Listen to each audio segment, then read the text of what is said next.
It's personal between me and you, and I'm going to do you some serious harm, you big stiff idiot. First and foremost, your opponent, undefeated, never lost. What are you going to do to him? I'm going to do what I work on. You're going to see it in the ring. Yeah, so whatever happens, just know that's what I worked on, and I'm going to do the same thing in Salt Lake. A lot of people I've talked to, they're pretty much saying like you're their favorite prospect, one of the top guys coming up, even to a certain degree. The card doesn't really interest them, but you're on it, they're going to make sure they're going to keep it. Do you feel that pressure when you have to perform for those diehard boxing fans? I say first things first, I got to perform for the people around me. Everybody who I'm working hard for, and I'm building for myself and for my family. So as long as I please them, please myself in my performance, and I'll be good. Fighting on these big cards, very often being a very active fighter, what have you learned throughout this time, developing your style, and what are some of the things that you've worked on? Because we've seen the fast switch punching power, but what specifically are you working on that we don't see coming into this fight? I can't name one thing. It's a lot of different things that come into it when you're getting quick fights, getting them out of there. There's a lot of different things that I work on. But, hopefully I'll be able to showcase more of it, coming up Thursday. I was talking to your dad. He was telling me about your confidence level, that you guys have the shirts that say "Appetite for Smoke." How would you describe your love for boxing at this moment in time? Again, ladies and gentlemen, I definitely have a passion for it. I'm in it with all my brothers. So, every time I step in the ring and they beside me, it pushes me to go harder. So I feel like I can beat anybody with them in my corner, with them and my father in my corner. So that's what Appetite for Smoke is. I'm ready for anything. Okay, another thing your dad made light of when I talked to him was that he said that you're starting to kind of feel yourself a little bit. Your confidence level is going higher. What do you think has made your confidence increase as a fighter? I just see the more and more that I fight, the further I see myself going, So I think that's just probably what it is. My confidence increasing with every fight because I see the improvement. And I'm steady improving, and that's one thing that I want to keep doing, improving more and more. Okay, I know you're known for being a really aggressive fighter, and a sharp fighter, but what do you feel like you've improved on since the last couple fights? I feel like I improve in every area. Yeah. Yeah, I improve in every area. I'm sharper, quicker. I'm more keen on my defense. I'm just fighting a little tighter. Everything is a little bit better. You have a certain mean streak to you, man. Where does the mean streak come from? Because a lot of guys in your weight, the younger fighters, they can box real well, but you seem to be a little more aggressive than maybe some of your peers. Where do you feel your aggressiveness comes from? You gotta have a purpose when you step in the ring. You can't step in there with no purpose. And everything you work on in the gym, just remember it. That's what I'm doing, just working on it. And with my family beside me, like I said, you gotta have a purpose. 100%. I know the old line your dad gave me was boxing will dictate who you fight. As you win and things take care of themselves. But you ever thought about maybe a fight with Emiliano Vargas? He's a guy that a lot of people I always see a link your name to for future fights. There's a lot of prospects out here that that I will be fighting inshallah in the future. But like my father says, boxing to determine who I fight in the future, and I'm looking forward to fighting all the top prospects when coming up. Okay, how far do you think you are from maybe being at that contender level? Because I know every performance you've had mostly recently has been sensational. So how far do you think you are from being in the top 15 guy or just being a contender? Say that one more time. How far do you think you are from being a contender in your division? How far away am I? Yeah, I'm right there. Yeah. I'm right there. I see myself as a contender.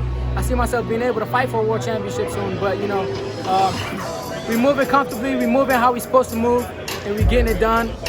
In the time that we're getting it done in. So there's no rush, but I see myself right there. No, 100%. Abdullah, you shared the ring with Devin Haney, and just curious, there's a rumor maybe that Devin and Ryan might fight. Do you have a prediction on that? Just because you have a great breakdown of just how you fight in general. No prediction. No prediction. Styles make fights, and they both great fighters. So you never know what one person has that you haven't seen yet, and they both great fighters. So I'll just be sitting back watching. Is that like a 50-50 fight? Just because the fact that not breaking down, but just the skill level that they have 3-3, just kind of match each other in the amateur. So yeah, you could say that. You could say that. Yeah, they both have their attributes. When it comes to fights like that, you just have to see which ones translate over into the ring more. With your style, I've heard a lot of comparison. You have your own identity, but you say Jaron Ennis and you were very similar in styles, where you're able to be fast, beat people to the punch, be slick, you know, very flashy as well, you know. What do you think about those kind of comparisons with the current champion in the welterweight division? You know, a lot of the people at the top, you know, elite level fighters, they have certain similarities, certain things in common. But, you know, I love Jaron Ennis, the way he fights, you know, and that means we all working, you know. He's a great fighter, I'm a great fighter, you know, and that's good to be compared to great fighters, because you know where you at. You know, being so young, I know the politics hasn't fully hit you, but one of your good friends, Shakur Stevenson, quote-unquote retirement. I don't believe it's retirement. It's more of like a frustration with the boxing politics. When you were coming up in the amateurs, I mean, did you feel some sort of like frustration as well that you can kind of relate how boxing does great fighters like yourself? No. Everything has up and downs, you know. Everything that I'm in boxing, you know, everything that I see happen around it, it comes with the sport. You got to be prepared for that. How do you mentally prepare yourself? Because, you know, trying to get certain fights, I'm sure you probably have people probably pull out fights, maybe not even wanting to take a fight because you're so great. Does that ever frustrate you? And do you just kind of say whatever, that's just the sport of boxing? Stay focused. You know? Gotta stay focused every step of the way. Okay. No matter what. You know, lastly, you know, of course, without just talking about you, your brothers. I mean, I believe there was a card with your brothers all fought. I mean, just what's it like with you and your brothers collectively all fighting, and it's a big family, and just being there for each other, but also being stressed out, you know, for each person fighting? It's amazing. You know, it's not something you see every day, and it's a great feeling. I'm grateful for it. You know, I'm grateful for that. It's not something that everybody has. You know, and every day I think about it. You know, when I'm in a gym with my brothers, whenever my brother's fighting and I'm there in the corner, you know, I'm just grateful for it. And that's one thing that makes them push harder. Yeah. Do you see yourself just similar like the Gary Russells or the Mayweathers having, you know, the Mason family era, where pretty much when they think of boxing, they're always going to incorporate Mason, Mayweather, Carlos? Is that the overall goal for you guys? Absolutely. You know, they you know, like us, are a dedicated family of boxers, and just period. You know, we have a family structure that not too many people have, so, you know, that's a great thing, seeing them doing everything. And we plan to do the same thing, and we're trying to push further and further with it, as far as we can. Yeah. Abdullah, people oftentimes, they see the performances, they see the knockouts, right? But I know, like, when you came to Miami that one time, you guys came in the car for sparring, and there's a lot of sacrifice that go into, you know, just even sharpening and getting all this top sparring and whatnot. Talk about maybe some of those sacrifices your dad made for you to become the fighter you are today. My dad made a lot of sacrifices, you know. He used to own a shop. He used to own, you know, a body fragrance shop, a body products. He sell all type of stuff, you know. And a lot of people, you come to him every day for those products, but he sacrificed that to be on the road with us. And just period, you know, every day he's in it just as much as we are, to make sure we getting what we need to get out of it. No, 100%. Did you get any like elite level sparring for this fight, like top sparring?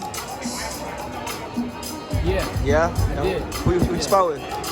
I'm keeping that under the hat. Okay, all right, okay. Yeah. I have some good work though. Yeah, that's my secret. I see head shaking back here. I like that. No secrets. All right. Well, any final message you got for the boxing world before we end the interview? Any final message you got for the boxing world before we end the interview? Keep watching. I'm coming up next, so keep watching. All right, thank you. I'm right here. All right.